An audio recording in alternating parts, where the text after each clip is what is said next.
Bismillahirrahmanirrahim. Assalamualaikum warahmatullahi wabarakatuh. Saya Ferry Payuhi, dosen di Universitas Muhammadiyah Palu, mengajar di Fakultas Agama Islam, Prodi Pendidikan Agama Islam, mengampu mata kuliah Ilmu Pendidikan Islam.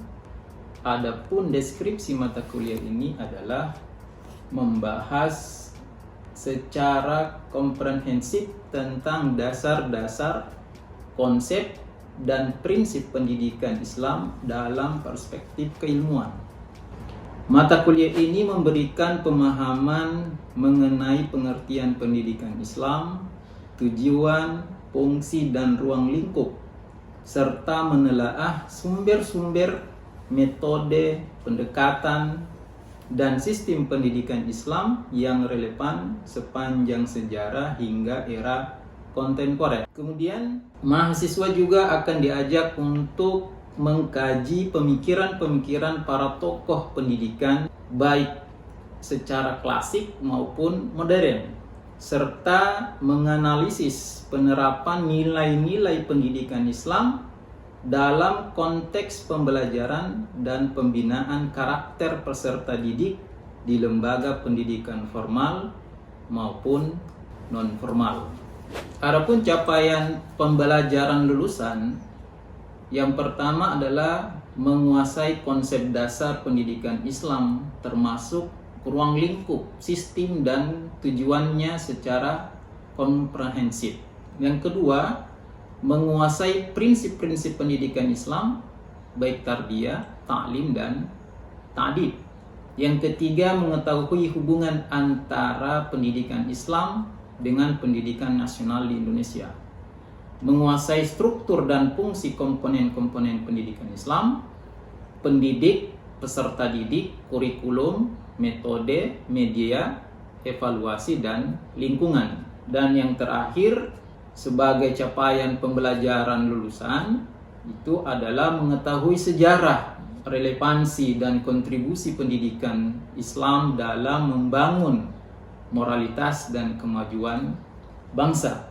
Adapun capaian pembelajaran mata kuliah, khususnya dalam mata kuliah Ilmu Pendidikan Islam, yang pertama menjelaskan pengertian pendidikan Islam dan ruang lingkup, serta menjelaskan tujuan dan sistem pendidikan Islam. Yang kedua, menjelaskan komponen-komponen pokok dalam pelaksanaan pendidikan Islam, menjelaskan prinsip-prinsip pendidikan Islam serta metode pendekatan pembelajarannya. Yang terakhir, menjelaskan secara lengkap dan detail hubungan pendidikan Islam dan pendidikan nasional. Adapun materi dan pokok pembahasan dalam mata kuliah Ilmu Pendidikan Islam, yang pertama adalah konsep, yang kedua prinsip-prinsip pendidikan Islam, yang ketiga kedudukan dan hubungan pendidikan Islam dengan pendidikan nasional, yang keempat hakikat dan tujuan pendidikan Islam, yang kelima komponen dan sumber pendidikan Islam, yang keenam personal pendidikan Islam, yang ketujuh peserta didik dalam pendidikan Islam, 8 sistem pendidikan Islam dan kurikulum pendidikan Islam, yang ke-9 lembaga pendidikan Islam, yang ke-11 lingkungan pendidikan Islam, yang ke-12 pendekatan, metode pembelajaran, evaluasi, dan pengembangan dalam pendidikan Islam. Yang terakhir adalah relevansi pendidikan Islam terhadap kemajuan bangsa. Itulah beberapa menjadi pokok pembahasan nanti dalam mata kuliah pendidikan Islam. Sekian, wassalamualaikum warahmatullahi wabarakatuh. Bismillahirrahmanirrahim. Assalamualaikum warahmatullahi wabarakatuh. Waalaikumsalam warahmatullahi wabarakatuh. Alhamdulillah, wasyukurillah, la haula wala quwwata illa billah. Pada kesempatan kali ini saya mata kuliah Ilmu Pendidikan Islam, khususnya pada prodi Pendidikan Agama Islam. Adapun bobot mata kuliah ini ada 2 SKS. Tentu dalam pembelajaran sebagaimana adik-adik lalui ada namanya kontrak kuliah.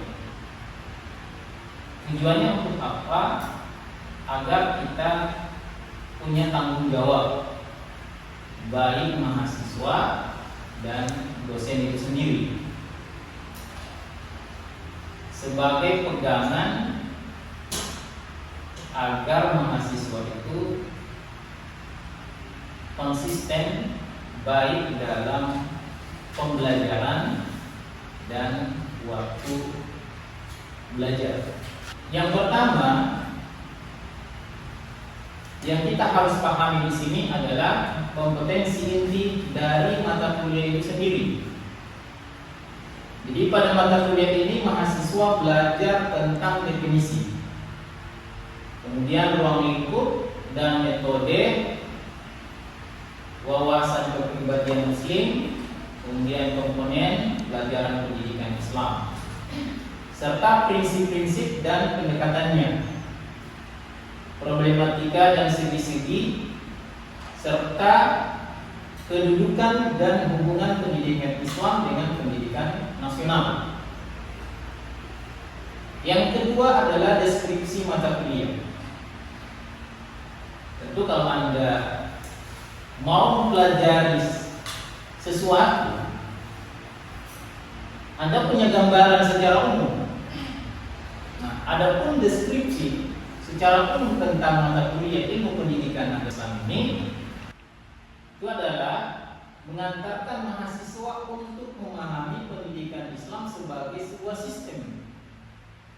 Kemudian pandangan Islam terhadap manusia, konsep-konsep pendidikan Islam, sistem pendidikan Islam, para pelaku pendidikan Islam, kemudian komponen-komponen dasar pendidikan Islam, kemudian tujuan pendidikan Islam, kurikulum pendidikan Islam, lingkungan pendidikan Islam, penanggung jawab pendidikan Islam, batas-batas pendidikan Islam, dan periodisasi pendidikan Islam atau disebut dengan sejarah. Yang kedua, ada capaian pembelajaran lulusan yang kita kenal dengan CPL. Khususnya di pendidikan agama Islam, prodi pendidikan agama Islam itu ada capaian yang harus dicapai oleh setiap prodi. Anda belajar ilmu pendidikan agama Islam untuk apa? Capaiannya sampai di mana? Dan ini sudah merupakan satu keputusan dari prodi itu sendiri yang dimaktub, yang dituangkan dalam RPS nanti. Kita kenal dengan CPL, capaian pembelajaran lulusan. Yang pertama, menguasai konsep dasar pendidikan Islam termasuk ruang lingkup, sistem dan tujuan secara komprehensif. Yang kedua, menguasai prinsip-prinsip pendidikan Islam. Itu adalah tarbiyah. Anda bisa membedakan mana tarbiyah, mana ta'lim, dan mana ta'lim. Ini tiga term, tiga istilah. Anda harus pahami juga. Yang tiga, mengetahui hubungan antara pendidikan Islam dengan pendidikan nasional di Indonesia. Apa hubungannya? Yang keempat, menguasai struktur dan fungsi komponen-komponen pendidikan Islam berupa pendidik, serta didik, kemudian kurikulum, metode, media, evaluasi, dan lingkungan. Yang kelima, mengetahui sejarah, relevansi dan kontribusi pendidikan Islam, dan membangun moralitas dan kemajuan bangsa. Di satu sisi ada namanya CPR, di satu sisi juga ada namanya CPNK, capaian pembelajaran mata kuliah.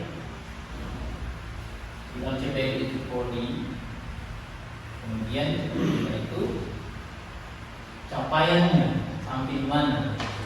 Yang pertama itu menjelaskan pengertian pendidikan Islam dan ruang lingkup, serta menjelaskan tujuan dan sistem pendidikan Islam. Yang kedua, menjelaskan komponen-komponen pokok dalam pelaksanaan pendidikan pendidikan Islam. Yang ketiga, menjelaskan prinsip-prinsip pendidikan Islam serta metode dan pendekatan pembelajarannya. Yang keempat, menjelaskan secara lengkap dan detail hubungan pendidikan Islam dan pendidikan nasional. Adapun materi pada mata kuliah ilmu pendidikan Islam ini ada 12 materi, 12 pembahasan. Dari 12 ini insyaallah akan dibagi setiap mahasiswa satu mata kuliah, satu pembahasan dalam bentuk makalah. Yang pertama adalah konsep ruang lingkup dan sistem pendidikan Islam. Ini meliputi apa? Pengertian pendidikan Islam dan ruang lingkup serta menjelaskan tujuan dan sistem pendidikan Islam.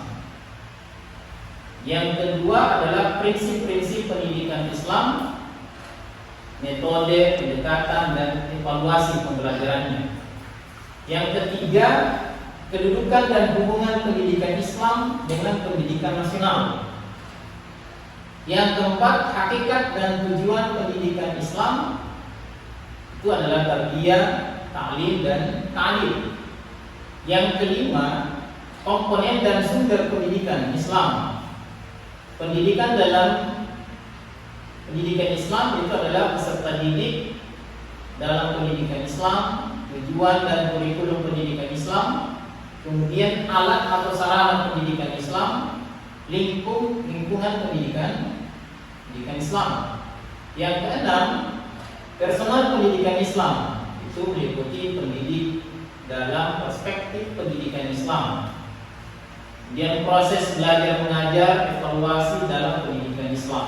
Yang ketujuh adalah peserta didik dalam pendidikan Islam. Itu bagaimana etika peserta didik dalam pendidikan Islam, karakteristik peserta didik, kemudian urgensi pengenalan peserta didik. Yang kedelapan adalah sistem pendidikan Islam dan kurikulum pendidikan Islam. Yang kesembilan, lembaga pendidikan Islam. Itu macam-macam pendidikan Islam, itu macam-macam lembaga pendidikan Islam dan pengelolaan administrasi pendidikan Islam. Yang ke-11 adalah lingkungan pendidikan Islam. Itu adalah pengertian lingkungan pendidikan Islam, macam-macam lingkungan dan atmosfer akademik pandangan Islam tentang lingkungan. Ya, lingkungan sini bukan lingkungan istilah kita, tapi lingkungan pendidikan Islam. Yang ke-12, relevansi pendidikan Islam terhadap kemajuan bangsa, eksistensi pendidikan Islam di Indonesia dan moralitas di Indonesia. Ini merupakan bagian pokok-pokok pembahasan nanti dalam mata kuliah ilmu pendidikan Islam. Jadi setiap pertemuan satu pembahasan, mahasiswa yang akan membahas dalam bentuk makalah masing-masing. Itu merupakan tugas pribadi. Yang tak kalah penting juga, meskipun Anda sudah membuat makalah hadiran cukup, tentu ada bobot di dalamnya. Ini harus kita pahami. Di awal kenapa harus diingatkan? Karena ini merupakan capaian nanti. Apakah Anda lulus di mata kuliah ini atau tidak? Ini yang pertama, secara umum formatif 40% dengan komponen sebagai berikut. Nah, ini secara formatifnya, secara formalnya tentu ada kehadiran 10%, tugas 15%, kemudian partisipasi aktif dalam diskusi, dalam diskusi kelas itu adalah 15%. Kemudian ada ujian dengan semester, itu evaluasi itu 30%, kemudian ujian akhir semester 30%. Tata tertib dalam perkuliahan, tentu sebagai mahasiswa Anda juga punya tata tertib. Dimanapun kita kuliah pasti ada aturan-aturan yang dibuat oleh kampus, khususnya di Fakultas Agama Islam, prodi pendidikan agama Islam. Yang pertama, tata tertib dilihat dari segi kepribadian. Ya, kembali kepada kita. Yang pertama adalah sebelum melaksanakan pembelajaran, mahasiswa diwajibkan untuk berdoa dan tilawah terlebih dahulu. Di doa. Karena mata kuliah ini ilmu pendidikan Islam, tentu titik beratnya kepada agama Islam. Sebagai Muslim, ya tentu kita berdoa ya sesuai yang kita dapatkan.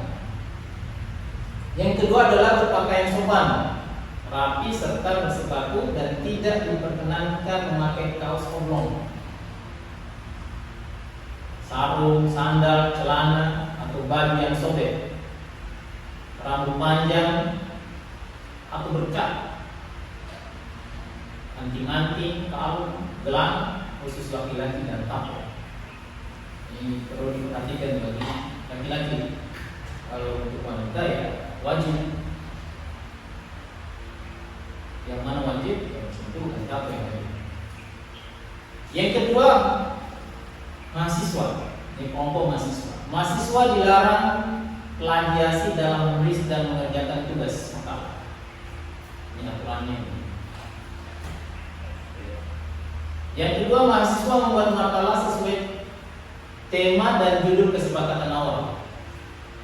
Yang ketiga, mahasiswa diharapkan menggunakan referensi penelitian, jurnal, dan buku sebagai sumber rujukan primer. Yang keempat, mahasiswa harus aktif dalam diskusi secara santun, edukatif, dan atraktif. Yang ketiga, ketetapan umum.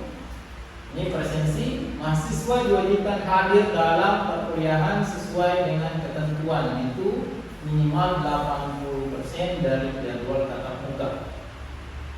Apabila tidak dipenuhi, maka mahasiswa ditetapkan tidak dapat mengikuti UAS dan tidak mendapatkan nilai.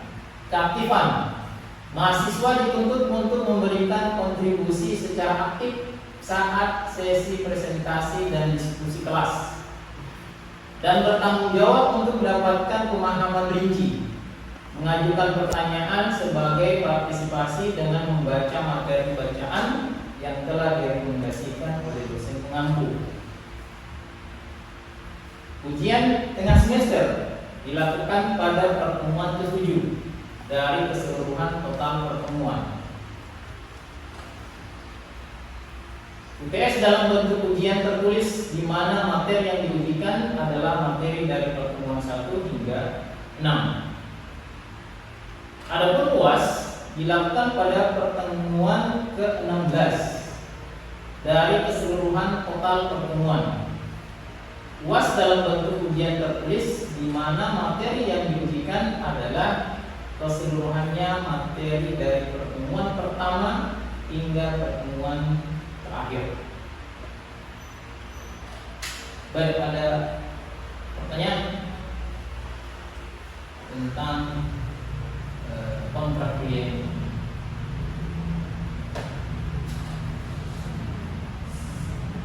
Jelas? Alhamdulillah. Baik, kita lanjutkan. Salah satu pokok pembahasan dalam ilmu pendidikan Islam itu adalah konsep, kemudian ruang lingkup dan sistem pendidikan Islam. Bagaimana kita memahami sebuah konsep, kemudian pada ruang lingkup mana, kemudian bagaimana sistem pendidikan Islam itu.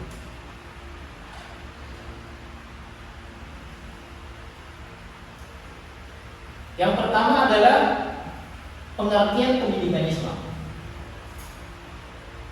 Apa yang dimaksud dengan pendidikan Islam? Tentu kita mengenal ada pendidikan agama Islam, ada namanya pendidikan agama Kristen, ada namanya pendidikan agama Hindu. Di pendidikan Islam kita harus memahaminya. Tentu kita merujuk pada referensi-referensi yang ada.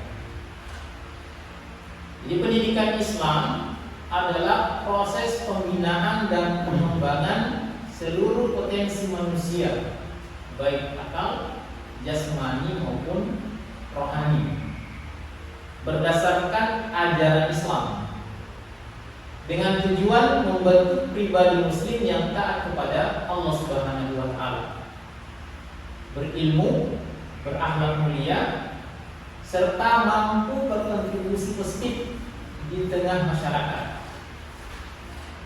Jadi pendidikan Islam tidak hanya berorientasi pada kecerdasan, tetapi juga spiritual dan moral. Dalam pendidikan Islam, keberhasilan tidak hanya diukur dari penguasaan ilmu, penguasaan ilmu pengetahuan, tetapi juga dari tingkat ketakwaan dan kesalehan sosial peserta didik. Ini coba kita perhatikan pandangan Syekh Muhammad Naqib Al-Aqtas. Beliau ini terkenal dari Islam. Anda pasti akan mendapatkan beberapa bukunya menjelaskan tentang pendidikan agama Islam itu sendiri. Menurut Muhammad Naqib Al-Aqtas, pendidikan Islam adalah proses penanaman adab yang kita kenal dengan taklim, yang mengarah pada pengenalan dan penghambaran kepada Tuhan Yang Maha Esa. Sementara itu, menurut Hasan Nanggur, pendidikan Islam bertujuan mengembangkan kepribadian yang integral antara potensi spiritual, intelektual, dan sosial dalam bingkai nilai-nilai Islam. Itu kalau di bahasa Arab nanti kita bisa, kalau kita tarik dalam bahasa Arab, khususnya dalam tata bahasa Arab, kita mengenal sifat dan mensifati, atau ada juga yang disebut dengan mudhof dan mudhof. Jadi untuk usul fikih. Jadi bagaimana cara memahami usul fikih itu? Tentu kita harus pahami apa yang dimaksud dengan usul, apa yang dimaksud dengan fikih. Begitu juga pendidikan Islam itu, ilmu pendidikan Islam, kita harus memahami istilah-istilah yang dipakai sebelum menjadi satu kesatuan dalam ilmu tersebut. Ilmu pendidikan Islam, apa yang dimaksud dengan ilmu, apa yang dimaksud dengan pendidikan, apa yang dimaksud dengan Islam. Adapun ruang lingkup pendidikan Islam sangat luas dan meliputi seluruh aspek kehidupan manusia. Secara garis besar, ruang lingkup ini mencakup aspek teologis dan spiritual. Pendidikan Islam membantu hubungan manusia dengan Allah Subhanahu wa taala, mengajarkan akidah yang benar dan meningkatkan kesadaran spiritual. Aspek moral dan sosial, pendidikan Islam menekankan pembinaan akhlak, etika dan tanggung jawab sosial dalam kehidupan bermasyarakat. Aspek intelektual dan ilmu pengetahuan, pendidikan Islam juga mencakup pengembangan akal dan kecerdasan melalui penguasaan ilmu-ilmu agama dan ilmu umum yang tidak bertentangan dengan syariat. Kemudian pada aspek praktis kehidupan, pendidikan Islam menyiapkan peserta didik untuk hidup produktif, beradab, dan berkontribusi dalam pengembangan atau pembangunan umat dan bangsa. Dengan demikian, pendidikan Islam mencakup dimensi iman, ilmu, dan amal secara terpadu. Yang kedua, tujuan pendidikan Islam. Yang pertama, membentuk manusia yang beriman, bertakwa, berakhlak mulia, mampu menjadi khalifah di muka bumi. Yang kedua, pendidikan Islam tidak hanya mencetak manusia yang cerdas saja, tetapi juga memiliki kesadaran moral dan tanggung jawab sosial. Beberapa tujuan spesifik pendidikan Islam antara lain membentuk kepribadian Muslim yang utuh, yang kita kenal dengan insan kamil, menanamkan nilai-nilai tauhid sebagai dasar berpikir dan bertindak, menyiapkan peserta didik agar mampu menjalani kehidupan dunia dengan cara yang diridhoi oleh Allah Subhanahu wa taala, mempersiapkan bekal untuk kehidupan akhirat. Yang terakhir, mendorong peserta didik untuk menuntut ilmu yang bermanfaat bagi diri dan masyarakat.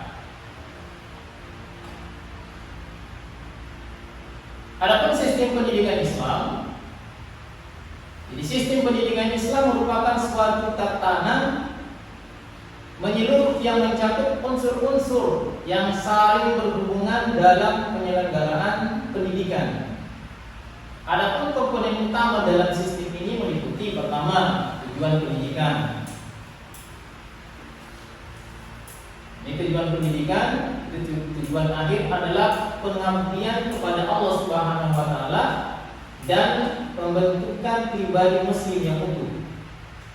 Kedua, pendidik. Ini komponen-komponen yang harus ada pada sistem pendidikan Islam. Itu harus meliputi itu. Ada namanya tujuan pendidikan, ada pendidik. Nah, pendidik tentu adalah guru. Santri mungkin disebut dengan murabbi. Yang ketiga adalah peserta didik. Nah, peserta didik di istilah lain kita mengenal dengan murid. Ada juga yang istilah dipakai anak-anak didik. Nah, tentu pada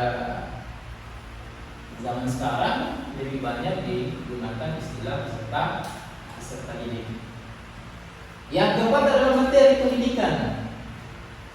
Apa yang menjadi materi yang pada sistem pendidikan Islam itu? Nah, tentu kita harus memahami materinya yang ada sumbernya. Sumbernya diantaranya dari Al-Quran, hadis Nabi Sallallahu Alaihi Wasallam, adalah fikih dan akhlak, tauhid. Kemudian yang kelima adalah metode pendidikan. Apa yang dipakai dalam sistem pendidikan Islam itu? Di metode dalam pendidikan Islam bersifat fleksibel. Ini mencakup ceramah, kemudian diskusi, pembiasaan, kemudian keteladanan dan pengalaman langsung. Ini sebagaimana Rasulullah SAW menjadi contoh utama yang diabadikan oleh Allah Subhanahu wa taala, laqad kana lakum fi rasulillahi uswatun hasanah. Yang ketujuh adalah sumber pendidikan. Sumber pendidikan ya Al-Quran, Sunnah merupakan sumber utama. Jadi, kalau di hukum kita mengenal dengan sumber-sumber hukum, sumber-sumber hukum Islam.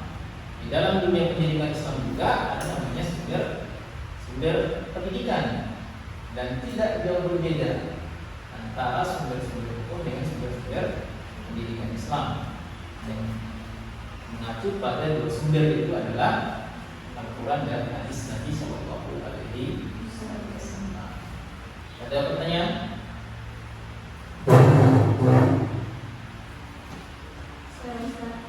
Ya, silakan.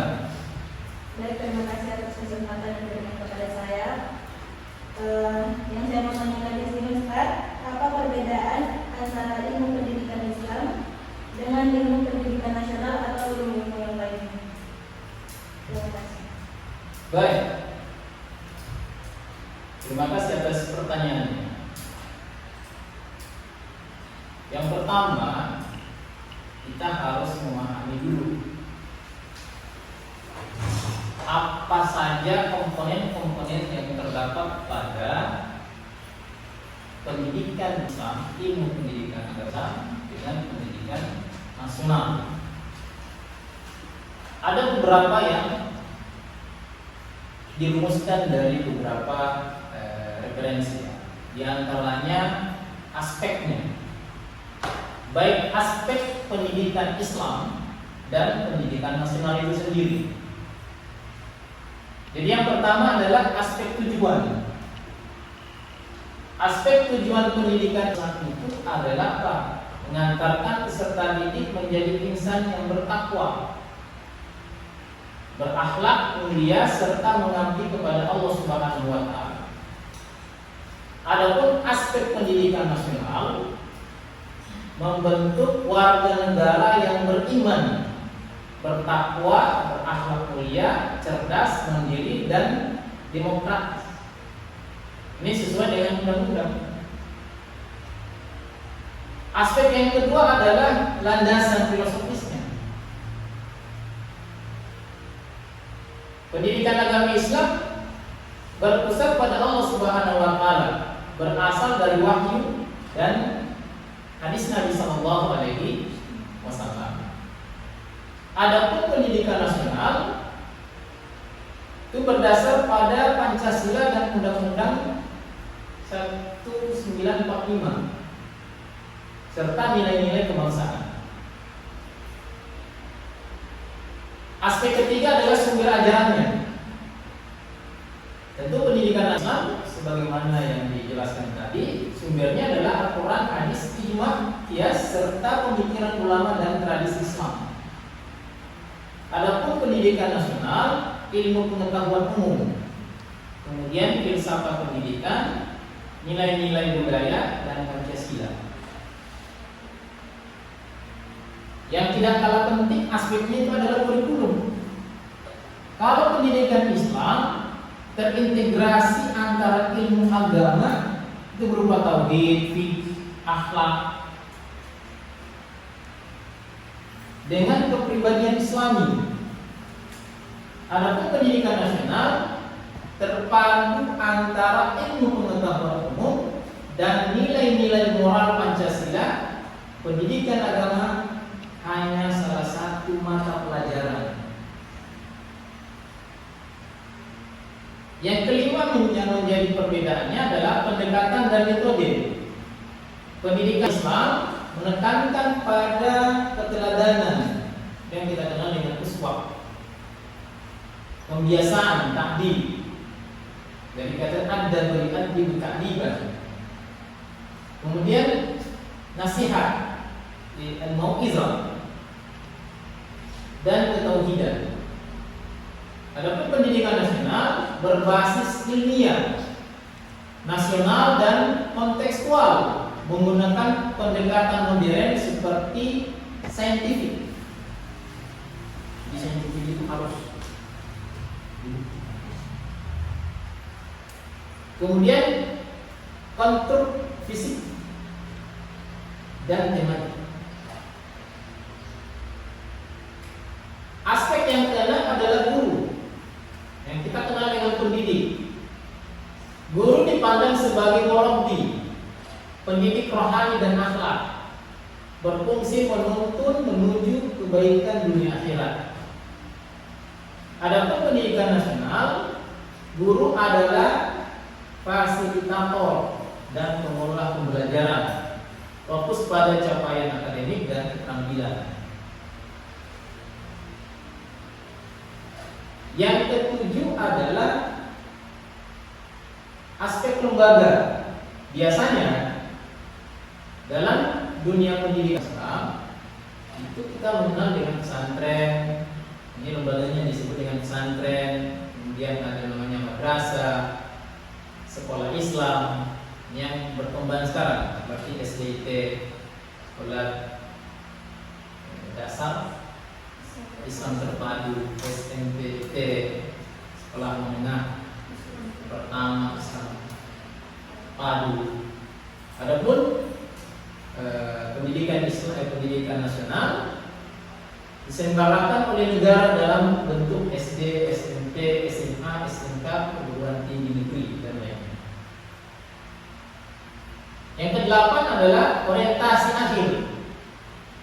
Kalau pendidikan menghasilkan manusia soleh, berilmu dan bermanfaat dengan orientasi dunia akhirat. Adapun pendidikan nasional menghasilkan manusia produktif, nasionalis. Kemudian itu lebih banyak orientasinya dunia dan karir. Dan aspek terakhir itu adalah evaluasi. Semua dalam pendidikan itu pasti ada namanya evaluasi. Dalam pendidikan Islam meliputi aspek kognitif, afektif, spiritual dan moral secara seimbang. Ini kalau kita lihat dalam teori Bloom yang mengenal ada dalam kognitif, pengetahuan, kemudian afektif. Afektif itu adalah akhlak, bagaimana karakter seseorang, sikap. Kemudian adalah spiritual. Ini kalau dalam Islam kita mengenal spiritualnya. Tapi dalam pendidikan nasional cenderung lebih mengibaratkan pada aspek kognitif dan keterampilan akademik. Jadi kita bisa simpulkan sebenarnya pendidikan Islam memiliki karakteristik rohani, religius dan transendental, bertujuan membentuk insan kamil. Sedangkan pendidikan Islam lebih sekuler dalam pendekatan, meskipun tetap mengakomodasi nilai-nilai agama dalam sistemnya. Ini Anda bisa baca ada beberapa referensi yang ditulis oleh diantaranya adalah Abu Dinata. Anda silakan baca referensinya. Ada juga namanya Muhaimin, baik jurnal dan buku yang mereka tulis. Baik, itu perbedaan antara pendidikan Islam dan pendidikan nasional. Nanti insya Allah ke depan ada khusus pembahasannya di mahasiswa yang dapat bagian perbedaan, bagaimana sih perbedaan antara pendidikan Islam dan pendidikan nasional. Baik, ada lagi sebelum kita tutup dan sebelum kita akhiri, mudah-mudahan paham semua ya. Jadi sekali lagi pekan depan kita sudah mulai presentasi makalah yang insya Allah akan dibagikan oleh ketua tingkatnya di ketua tingkat. Silakan bagi-bagi yang saya sudah bagikan tadi, tinggal berkomunikasi dengan ketua tingkat pada semester 2. Kita cukupkan perkuliahan kita di siang hari ini dengan mengucapkan alhamdulillah. Assalamualaikum warahmatullahi wabarakatuh. Waalaikumsalam.